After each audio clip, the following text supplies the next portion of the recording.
eu aceito propina, ganhos desonestos para mim é normal, isso me faz uma pessoa o quê? Desonesta, né? Então, se eu acho que uma mentirinha aqui, uma mentirinha acolá não tem problema, isso faz de mim o quê? Um mentiroso. Então, a minha conduta, ela revela quem eu sou. E Deus tem um código de conduta, Ele ordena os nossos passos para que a gente tenha uma conduta, para que a gente tenha um caminho que exalte o seu nome e que nos dê também muita paz. Então, nós vamos falar um pouquinho sobre essa conduta, continuando nessa parte 3 dessa série. Então, eu queria fazer uma pergunta para vocês. Qual é a parte mais importante de uma construção, de uma obra? Alicerce, fundação, certo? É o que nós temos de mais importante. Agora, o que acontece quando o alicerce de um edifício é abalado? Ele tomba. Ele fica todo, né? Os prédios de Santos têm todos os problemas no alicerce. Por isso que eles são tortos. Então, se nós temos problema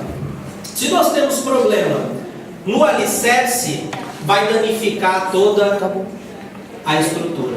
E hoje eu queria falar com vocês sobre o alicerce, sobre a estrutura da nossa conduta. Da onde deve fluir tudo aquilo que fazemos, dizemos ou pensamos. Da onde vem o impulso para as nossas condutas, né? Por exemplo, uma árvore com uma raiz ruim pode produzir bons frutos? Não. Se a raiz for ruim, o fruto vai ser ruim. Mas se a raiz for boa, o fruto vai ser bom. Então, se o impulso, a minha motivação, o meu alicerce for bom, tudo aquilo que eu vou fazer terá êxito e será visto bons frutos na minha vida. Então, nós vamos falar um pouquinho sobre isso. E eu tenho uma imagem aqui para ilustrar a vocês qual é a fundação que todos nós devemos ter. Está em inglês, eu vou traduzir. O azulzinho é fé, o laranjinha é esperança e o roxinho aqui, né, é amor.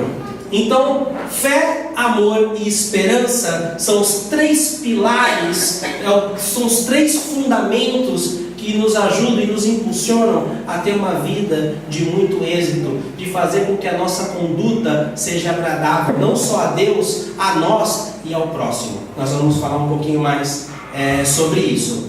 Então,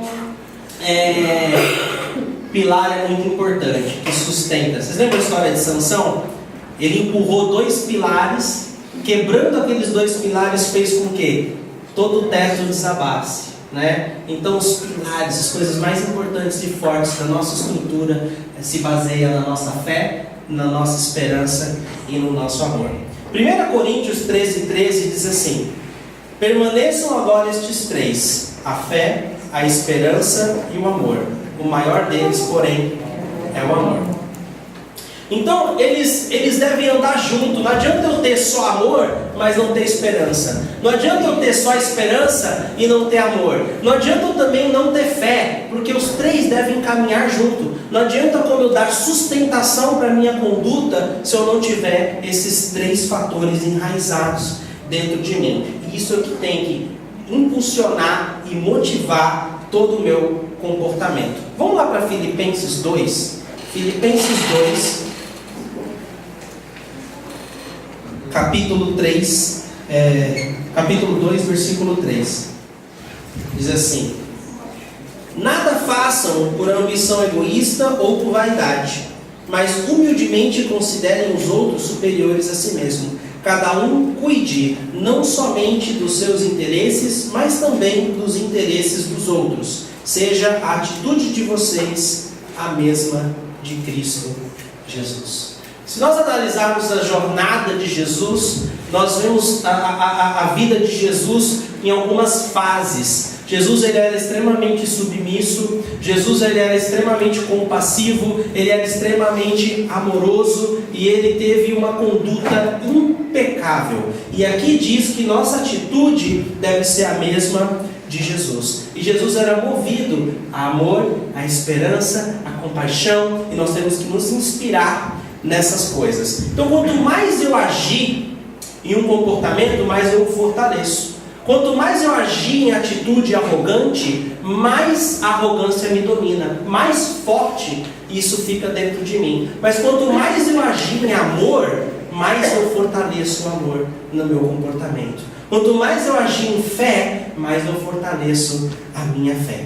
Então, a gente tem que ter isso bem firme em nossa mente, em nosso coração. Fé, amor e esperança são como músculos espirituais. Como que você faz para crescer um músculo? Você precisa malhar, exercitar, não é? Então, e alongar também, né? Eu ouvi uma frase que diz que o músculo forte é um músculo bem alongado. Tem tanta gente que malha, puxa um monte de ferro, se alonga não, né? Então é importante também a questão do alongamento. Então quando você alonga, você estica. Então quando você estica o seu amor, você estica a sua fé, você está fortalecendo. Quando você exercita a sua fé, exercita o seu amor, você está fortalecendo, né? Quem já viu o filme do Johnny English? Johnny English é o Mr. Bean, que ele é um agente, né? Ele no filme, numa cena, ele pulou de paraquedas. Acho que foi o número 1, tem 2, não sei se tem 2 ou 3. Ele pulou de paraquedas e caiu no teto de um prédio. Então ele fez uma mega missão. Ele se preparou, ele pulou do avião e desceu de paraquedas. Ele e o colega dele. Sendo que o colega dele caiu no prédio certo e ele caiu no prédio errado. Alguém lembra desse filme aqui? Só o Rogério? Tem mais gente que lembra? Então ele caiu no prédio errado. Então eu fico pensando, o que adianta você se preparar, você treinar, você se esforçar e você aterrissar no lugar errado, né? Então nós vamos falar um pouquinho sobre isso hoje também, e a importância de onde está a nossa fé, de onde está o nosso amor e onde está empenhando o nosso esforço. 1 Tessalonicenses 1 diz assim.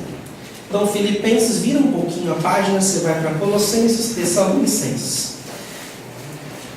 1 Tessalonicenses, versículo 2, capítulo 1, 2.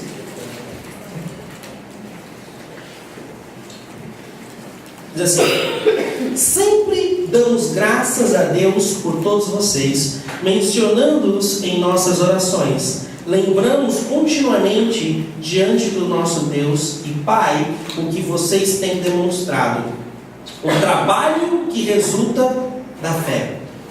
O trabalho que resulta da fé, o esforço motivado pelo amor e a perseverança proveniente da esperança em nosso Senhor Jesus Cristo. Sabemos, irmãos amados de Deus, que Ele os escolheu. Ele os escolheu. Então, Deus me escolheu para andar como? Me escolheu para andar numa conduta onde o meu trabalho resulta da minha fé. Me escolheu para eu andar onde o meu esforço é motivado pelo amor. E onde a minha perseverança vem da minha esperança. Nós vamos falar sobre esses 3 itens nessa noite. Fé, amor e esperança. E trabalho, esforço e perseverança. Então grave bem essas palavras, que é o que vai impulsionar aqui a nossa noite de hoje. Então vamos falar um pouquinho sobre a fé, o trabalho que resulta da fé, que é o primeiro ponto aqui desse texto de 1 Tessalonicenses, né? Vocês têm demonstrado, a igreja de Tessalônica tem demonstrado o trabalho que resulta da fé. Voltando ao filme do Johnny English, adianta eu me esforçar tanto, eu trabalhar tanto, mas chegar no destino errado? Não adianta.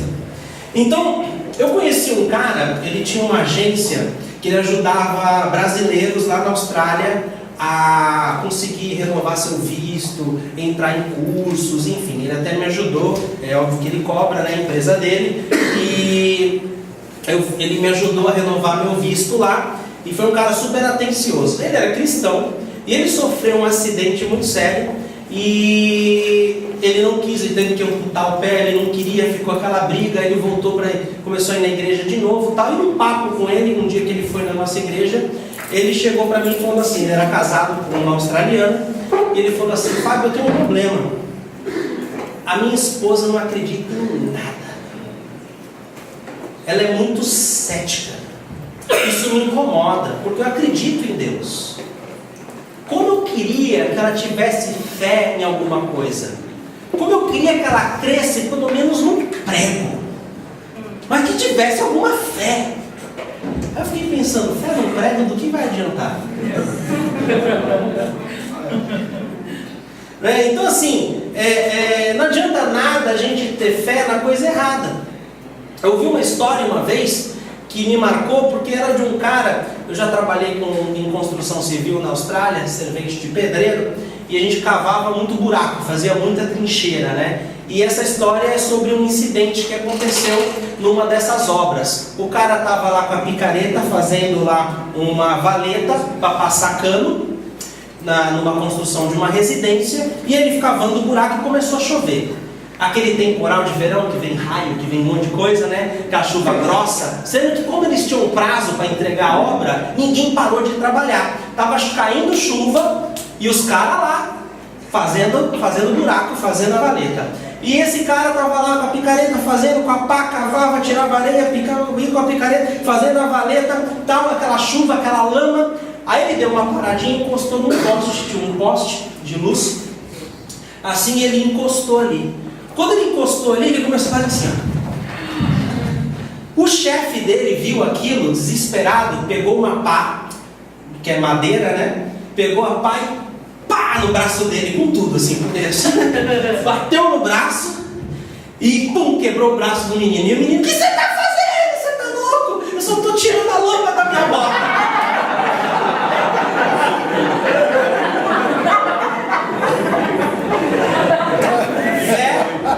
Na coisa errada, olha a catástrofe.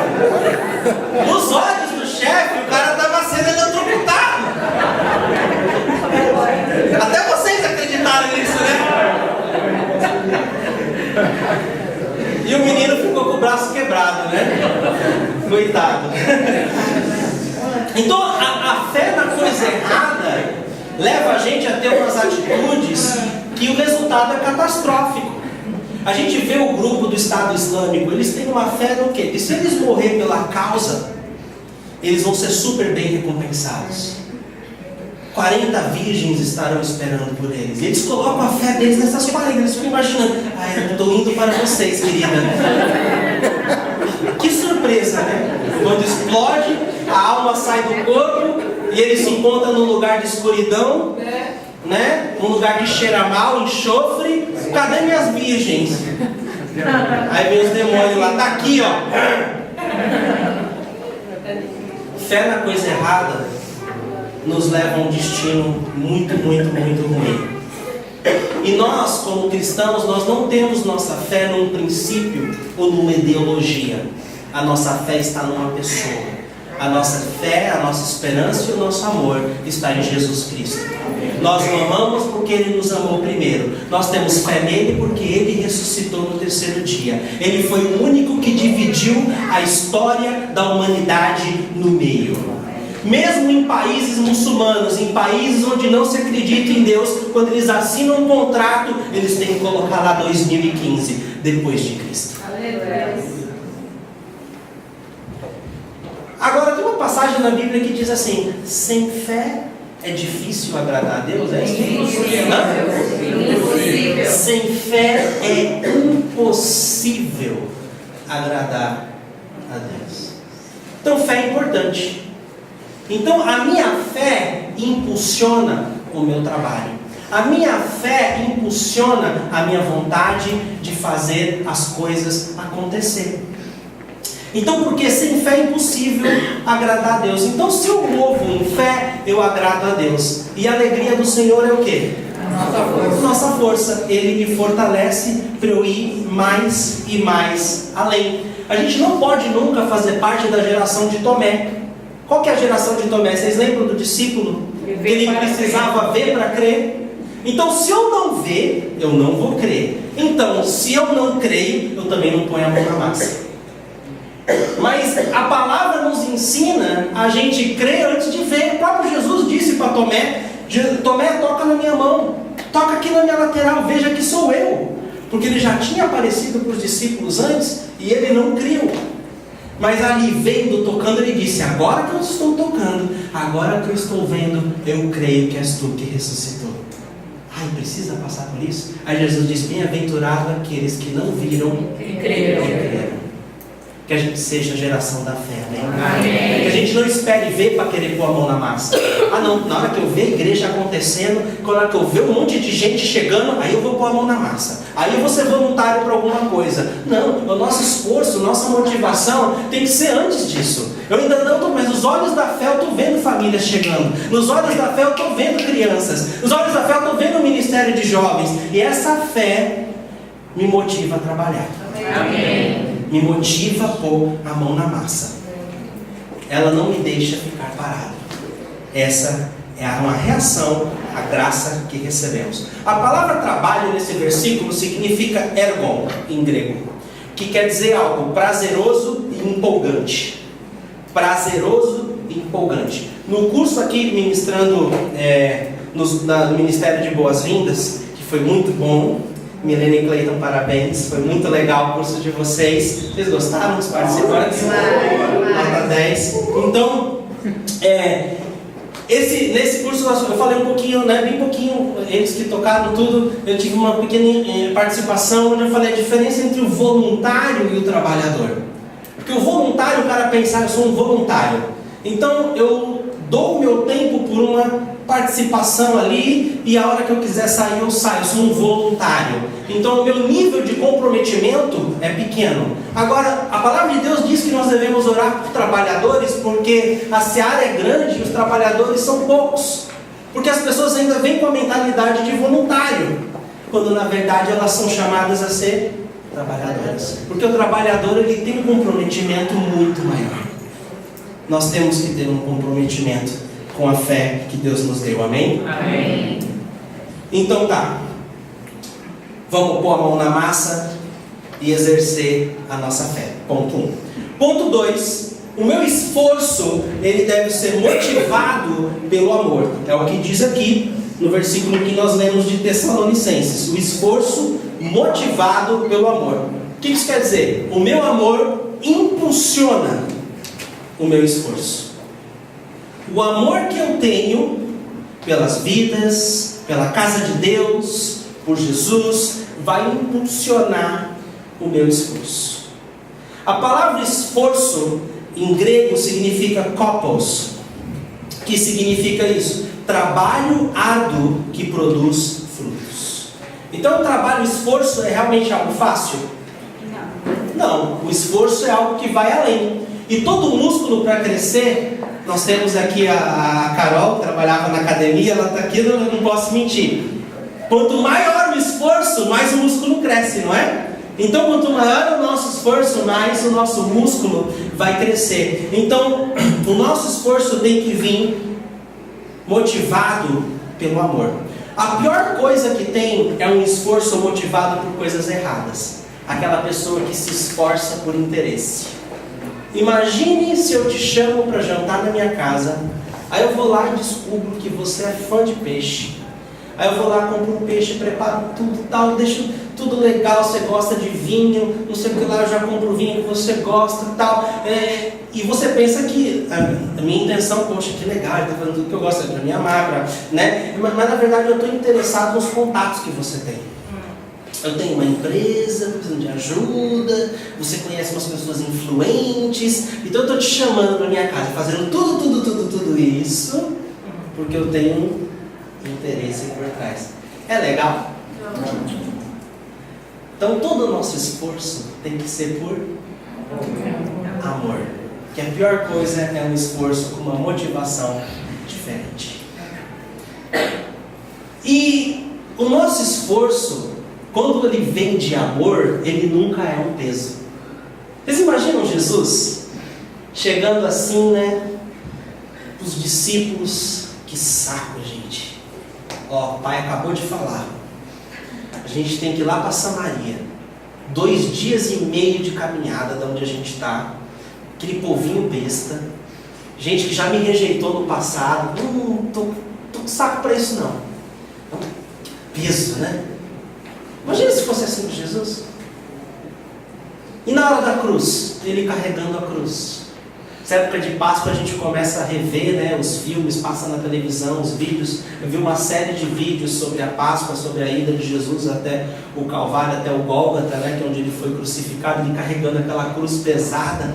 E eu não fico imaginando, não tem como imaginar ele fazendo tudo aquilo por um peso.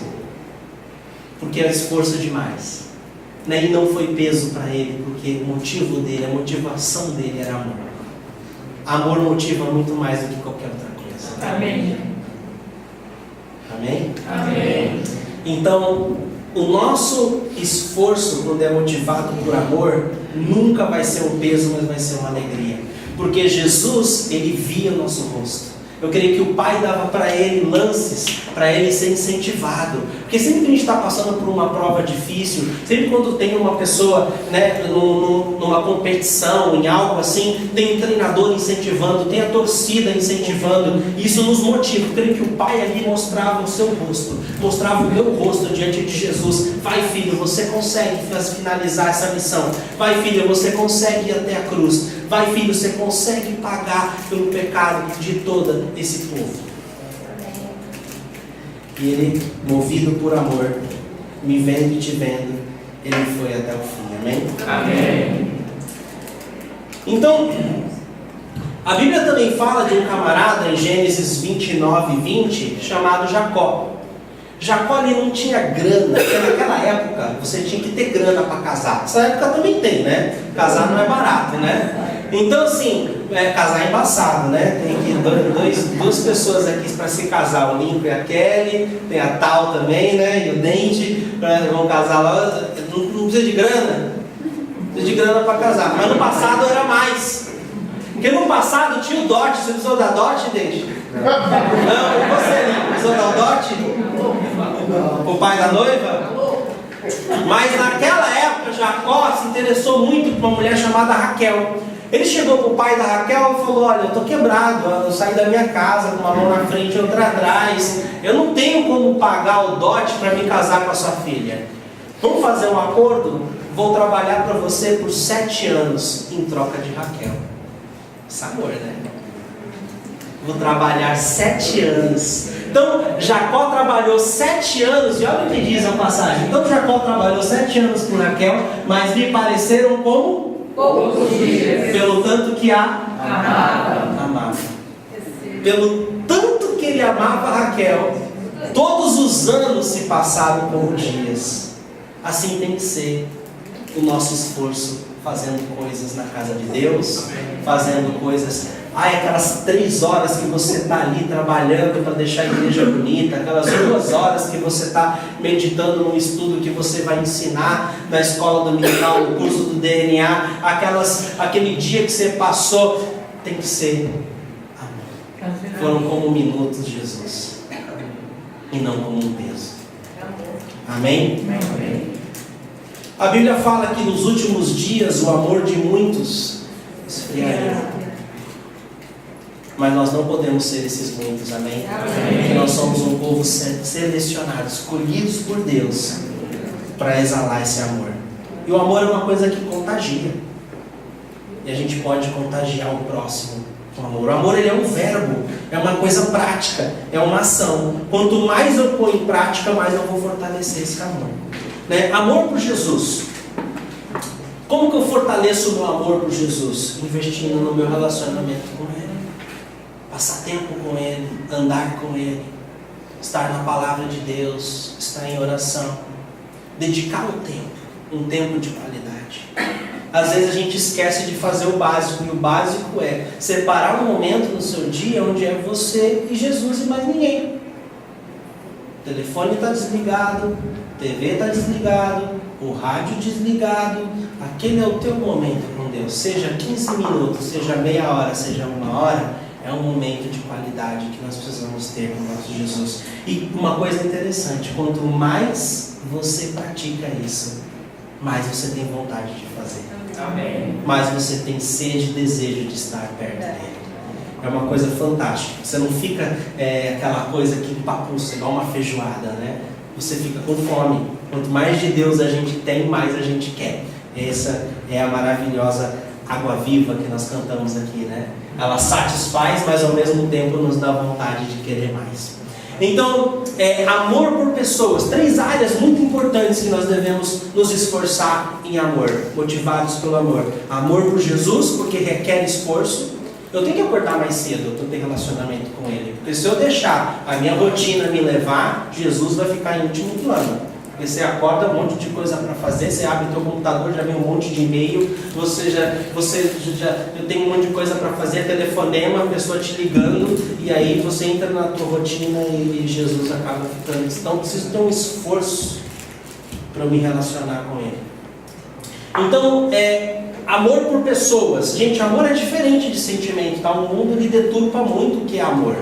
Eles acham que amor é uma sensação. Sensação vai e volta. Né? Então, o amor é um verbo. Ele exige uma ação. Então, quando você coloca em prática, a sensação e o sentimento vêm à tona. Né? Então, o amor de muitos esfriariam é porque as pessoas vão deixar de exercer, expressar e agir em amor. Por isso que se esfria. As pessoas agem mais em egoísmo, agem mais em ódio, agem mais em interesses errôneos. Então, o que Jesus disse para Pedro? Pedro pecou, negou Jesus 3 vezes. No momento que Jesus mais precisava, Pedro o traiu. Mas passou um tempo, Jesus morreu, Jesus ressuscitou e Jesus apareceu para os discípulos. Era a 3ª vez que Jesus aparecia para os discípulos e Jesus chamou os discípulos para tomar um café da manhã com ele. Eles estavam no barco pescando, Pedro viu Jesus, se pulou na água, foi nadando até lá, Jesus chamou ele para um bate-papo. Chegou para Pedro e disse: Pedro, tu me amas? Pedro disse: claro, Senhor, que eu te amo. Então, cuide das minhas ovelhas. Aí a segunda pergunta: Pedro, tu me amas mais do que esse? Senhor, tu sabes que eu te amo. Então, alimente as minhas ovelhas. E aí, Jesus perguntou pela 3ª vez: Pedro, tu me amas? Pedro ficou constrangido e falou: tu sabes. Então, cuide das minhas ovelhas. Né? Então, aqui fala o quê? Para restabelecer Pedro em quem ele era, Pedro teve que demonstrar e se comprometer em amar aquilo que Jesus mais ama. Nós tivemos o privilégio, como eu comentei aqui antes nos avisos, de visitar um asilo. Nós adotamos esse asilo, uma vez por mês nós estaremos lá, você pode participar. Nós adotamos 2 asilos na nossa igreja. Nós vamos nos revezar em amar e expressar amor na prática a essas pessoas. E nós ficamos assim, muito chateados com o comportamento de muitos filhos que nós ouvimos, porque nós conversamos com os trabalhadores desse asilo e muitos falaram: tem velhinho aqui que o filho, o neto nunca vem. Está aqui já, ó, não recebe nenhuma visita. Era sábado, era dia de visita, não tinha ninguém da família lá. De ninguém. E tinha uma filha que ia lá, que a minha esposa ficou sabendo, que ela só vai para brigar com os pais. Que tá os 2 velhinhos, casal. Então, gente, é uma coisa assim que é complicado, né? Mas o amor dos outros esfria, mas o nosso tem que manter acesa. Amém. Amém? Amém. O mundo está carente, precisa da gente. Jesus não vai vir de novo à terra. Ele quer nos usar. Amor pela casa de Deus. Quando a gente ama a casa de Deus, a gente se torna um contribuinte da casa de Deus. A gente realmente, Davi, ele amava tanto a presença de Deus que ele escreveu um salmo dizendo: para mim é melhor um dia na tua presença do que 1000 em qualquer lugar. Gente, eu já fui para o Tahiti, é bonito pra caramba. Tem muito lugar bonito nessa terra. Mas Davi disse: eu prefiro um dia na presença do Pai do que 1000 em qualquer outro lugar que esse mundo pode me oferecer. Então, um dia na casa de Deus. Então, assim, a gente tem que ter esse amor, esse zelo pela casa de Deus e ser contribuinte com nossos talentos. Deus te deu vários talentos. Você é uma pessoa talentosa. Deus te deu. Então comprometa-se em exercer o teu talento amando a casa de Deus na prática. Onde eu posso ser útil nesse lugar? Como que eu posso servir? Eu gosto disso, eu sou bom naquilo. E Deus com certeza quer te usar para abençoar a casa dele. Você pode também contribuir com suas finanças. Nós fizemos isso agora há pouco, né? E são formas de expressar na prática amor. E quanto mais a gente se doa, quanto mais a gente investe, mais a gente ama. Porque mais a gente se sente parte, mais a gente vê os frutos. A gente fala, poxa, tem dedo meu ali, tem colaboração minha ali, tem incentivo meu ali. E a gente se enche de alegria. Amém?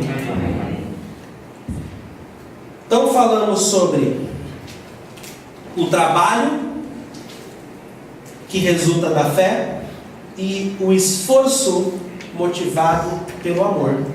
E agora nós vamos falar o terceiro e último ponto, que é a perseverança proveniente da esperança. Perseverança proveniente da esperança. Então a minha esperança, ela impulsiona a minha perseverança. É por isso que eu não desisto, porque eu tenho esperança. Gostei muito do testemunho da Fran. No carro ela estava comentando comigo, né? Que ela resolveu deleitar no Senhor. Ela resolveu, olha, eu não sei, eu estou esperando, ela estava esperando o rim já há muito tempo, um doador para ela do transplante, mas ela decidiu ser feliz em Deus mesmo sem o rim.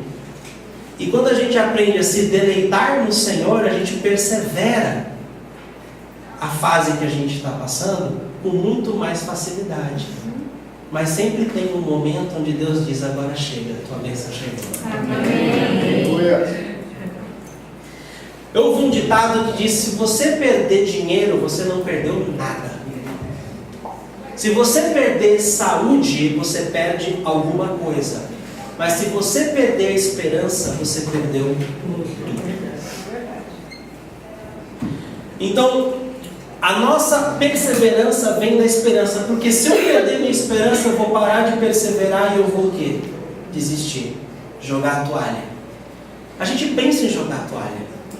Quando as coisas não vão de acordo com o nosso desejo, eu já pensei também em jogar a toalha, esse trabalho de plantar a igreja, lidar com pessoas, ser pastor, não é fácil. A gente lida com muitas pessoas ingratas, né? Muita gente que, poxa, você se esforça para ajudar a pessoa não reconhece nada. Tem gente que chega e fala, mas eu nunca me senti parte. Né? E você já, poxa, investiu na pessoa, pagou coisa para ela, se doou, tirou do bolso, sabe? É uma carreira, né? Não quero desencorajar se você quer ser um pastor, mas é para quem realmente está disposto a perseverar, porque não é fácil. Plantar uma igreja, então, tem que ser perseverante. Lidar com pessoas tem que ser perseverante, porque a gente acredita mais nelas do que elas nela mesma. Na verdade, ela não tem fé nela mesma, mas o pastor tem. Vamos lá, você consegue. Eu vejo luz aqui do túnel. Não, pastor, eu não estou vendo nada. O mundo vai acabar. Vai acabar minha vida aqui. Não vai acabar não. Vamos comigo que tu está adiando. Né? Então a gente tem que ser perseverante. Eu não desisto nos desafios. Eu não saio do túnel porque está escuro. Eu vou até o fim. Amém? Amém. A esperança é o que me sustenta em tempos difíceis. Olha o que diz Romanos 8, 24. Romanos 8,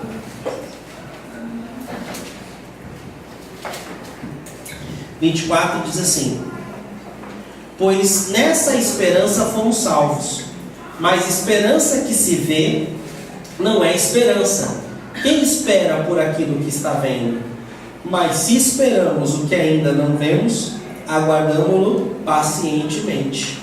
Então, aqui diz que quem espera aquilo que está vendo? A esperança normalmente é pelas coisas que a gente ainda não vê. Então, houve um momento que a nossa igreja era sem forma e vazia. Minha esposa comentou dessas coisas recentemente, né? Que nós estávamos desesperados porque não tinha banda. A gente tocava CD todo domingo na nossa casa. Vamos louvar a Deus, vamos lá colocar o CD do Santa Geração, hoje vai ser David Keelan, hoje vai ser... E rolou CD por muito tempo, e não tinha banda, e nós orávamos por uma banda, Deus manda alguém que toque violão, manda alguém que toque bateria, e aí foi chegando aos poucos, mas por muito tempo a nossa igreja, ela era sem forma e era vazia, mas nós tínhamos a esperança, eu e a minha esposa, de que Deus tinha algo muito maravilhoso para nós, que era para perseverarmos. E por causa da nossa fé, do nosso esforço, motivado pelo amor, e a nossa perseverança por causa da esperança que nós cremos na promessa de Deus, que um dia nós vamos fazer culto em estádio de futebol, que Deus hoje nós somos 4 igrejas no Brasil. Praticamente, né? Temos C3 Santos, C3 2 em Curitiba, C3 ABC nascendo daqui a pouquinho, tem uma em Recife se filiando a nós, e tudo isso porque a gente perseverou. Em até 2020 nós temos algo muito audacioso, né? 2020 alguma coisa, nós vamos ver 100 igrejas C3. Parece assim, olha, nossa, que número, mas a gente, Deus falou. Então eu não vou largar minha esperança, não é algo meu. Quando você tem esperança e crê que é algo que você criou, que você fabricou, é uma coisa, pode dar errado. Mas quando é Deus que fala com você, e quantas promessas existem aqui? As promessas que estão aqui, ela não é só para um e para outro não, porque Deus não tem queridinho. Minha esposa sempre falava comigo de pessoas que, nossa, toda hora era arrebatado, toda hora via anjo. Que negócio é esse? Acontece com ele, queridinho. Aí eu descobri um tempo depois que não era mentira, não viu anjo nenhum, né? Óbvio, a gente acontece, algumas pessoas veem mesmo, acontece, né? Assim, mas o ponto é que Deus não tem queridinho, assim, de gostar mais da Milena do que do Fabiano. Não é assim. Deus amou todos, Jesus morreu por todos. E Deus é tão justo que o sol nasce até do ímpio. Até o cara que odeia, que pragueja Jesus, Deus e tudo que Ele fez, Deus ainda o abençoa com fôlego de vida, com saúde, e lhe dá oportunidade a todos para prosperar. Isso é fantástico, né? Esse é o nosso Deus maravilhoso. Então, nós temos que perseverar. E porque Deus falou, eu creio. E Deus fala além da Bíblia. Não é só o que está escrito, Ele fala no nosso particular. Ele sopra no nosso ouvido. E eu lembro uma vez que eu perguntei para Deus em 2006 qual seria a minha contribuição para a visão do nosso pastor. Que o nosso pastor, Phil Pringle, ele tem uma visão que em 2020 nós seremos 1000 igrejas C3 ao redor do mundo, né? Nós estamos com 330 hoje, acho, se eu não me engano. Então, até 2020, 1000 igrejas. E eu perguntei para Deus, antes de vir para o Brasil, numa reunião, eu falei, Deus, e aí, como que vai ser já uma missão de vir para o Brasil plantar a igreja? Eu tive um momento muito louco, que Deus chegou, parece que eu saí da sintonia da reunião que eu estava participando, e Deus falou para mim, 100 igrejas. Aí na hora, 2006, 2020, 100 igrejas, sabe quanto tempo demora para fazer uma? Isso não é de Deus não. Eu estou viajando na maionese. Mas guardei aquela palavra no meu coração. No dia seguinte, eu fui num culto de jovens, numa igreja nossa C3 lá no norte na região central da Austrália. Eu cheguei lá no central da praia, né? Porque no central é só deserto. Aí eu cheguei lá e aí um pastor de jovens lá chegou para mim e falou assim, Fábio, estou todo arrepiado aqui, o Espírito Santo está falando que tem 100 igrejas aí dentro de você. Então é de Deus. Então o que a gente faz quando Deus fala e tudo aparece ao contrário? Quanto tempo no CDzinho? Eu ficava lembrando dessas promessas. Poxa, mas um dia vai ter. E eu não posso desistir. A gente precisa perseverar. Amém? Amém? Então, olha o que diz 2 Pedro 3,9. O slide vai falhar ali. Uma vez eu estava num casamento e eu não achava um versículo bíblico. Imagina, o primeiro casamento que eu fiz, minha esposa estava comigo, eu estava super nervoso. Eu estava com o pé quebrado, inclusive. O primeiro casamento que eu fiz, eu fui de muleta, né? E eu estava lá realizando a cerimônia e eu estava tão nervoso que eu não achava a passagem bíblica na Bíblia. Eu olhava, aí, para quebrar ali o meu nervosismo, eu falei para a galera assim: gente, acho que arrancaram a página aqui do versículo que eu ia ler. Não estou achando. E no programa nosso ali, ó, arrancaram o capítulo. De verdade, não tem ali. Então vocês vão ler aqui comigo, 2 Pedro 3. Nós vamos reclamar lá com o programa que a gente comprou. 2 Pedro 3,9 diz assim: o Senhor não demora em cumprir a sua promessa, como julgam alguns. Então, algumas pessoas julgam que Deus está demorando muito para tu cumprir a tua promessa. Mas olha o que diz a palavra aqui. Ao contrário, é Ele que é paciente com vocês, não querendo que ninguém pereça, mas que todos cheguem ao arrependimento. Então eu fico aqui pensando, caramba, Deus está demorando muito para trazer a minha bênção, Deus está demorando muito para cumprir a sua promessa, e na verdade Deus é que é paciente comigo, porque eu sou uma pensadora. Deus é que é paciente comigo, porque eu já dei tanto motivo para Ele me fulminar, e Ele não me fulminou. É Ele que tem. E os escorregão que a gente dá? É Ele que é paciente comigo. Porque Ele não atrasa. Se a gente ainda não recebeu, é porque a gente ainda não está pronto. Porque quando você não está pronto, você estraga a bênção. Amém? Amém. Isso serve para todas as áreas: financeira, casamento, varão a varoa, vaso a vaso. Seja lá como você usa o seu crentez, né? Mas tem um ditado na nossa igreja: a gente não pode usar o crentez, né? Mas às vezes flui. Hebreus 10. Esse aqui é ali, né? Hebreus 10, 35, já estamos acabando. Diz assim: por isso, não abram mão da confiança que vocês têm. Ela será ricamente recompensada. Ela será ricamente recompensada se eu não abrir mão dela.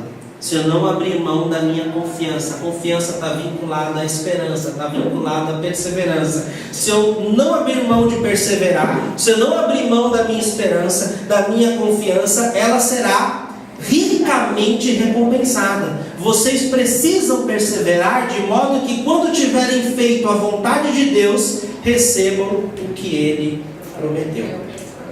Quando você chega numa porta eletrônica, como que ela abre? Você está indo no shopping, você vai chegando, como que é? Ela abre sozinha, não abre?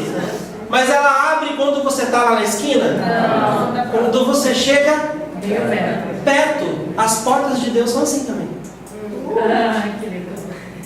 Como a porta de shopping. Ela não fica escancarada a milhares de distância. Eu estou lá olhando aquela porta, Deus abriu a porta.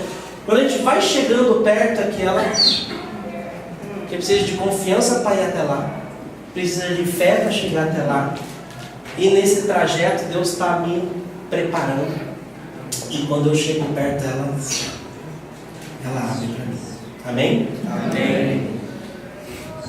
A Bíblia fala em Hebreus 6,12, eu nem vou ler lá, mas diz assim: a fé e a esperança é o que nos faz herdar as promessas de Deus. Então nós falamos de fé, amor e esperança. Nós falamos de trabalho, nós falamos de esforço e falamos de perseverança. Essas 6 coisas andam juntas: fé, amor e esperança, trabalho, esforço e perseverança. Que a gente tenha isso no nosso âmago, dentro do nosso ser, na nossa mente. Que toda a nossa motivação seja em fé, amor e esperança. Que todo o nosso trabalho seja fruto da nossa fé. Que todo o nosso amor, todo o nosso esforço seja fruto do nosso amor. E que toda a nossa perseverança seja fruto da nossa esperança. Porque a Bíblia fala que todos aqueles que colocam a esperança em Deus, em Jesus, jamais será desapontado. Tudo que Jesus falou que ia fazer, Ele fez. Ele falou que Ele ia ressuscitar no terceiro dia, Ele ressuscitou. Ele falou para os discípulos que Ele iria enviar o Espírito Santo. Ele enviou. E Ele falou que Ele vai voltar. Você acha que Ele vai? Vai. Ele cumpre aquilo que Ele promete. Amém? Amém? Deus e o Pai são um. Jesus e Pai são um. Eles cumprem o que eles prometem. Amém? Amém? Deixa eu chamar o Rafa.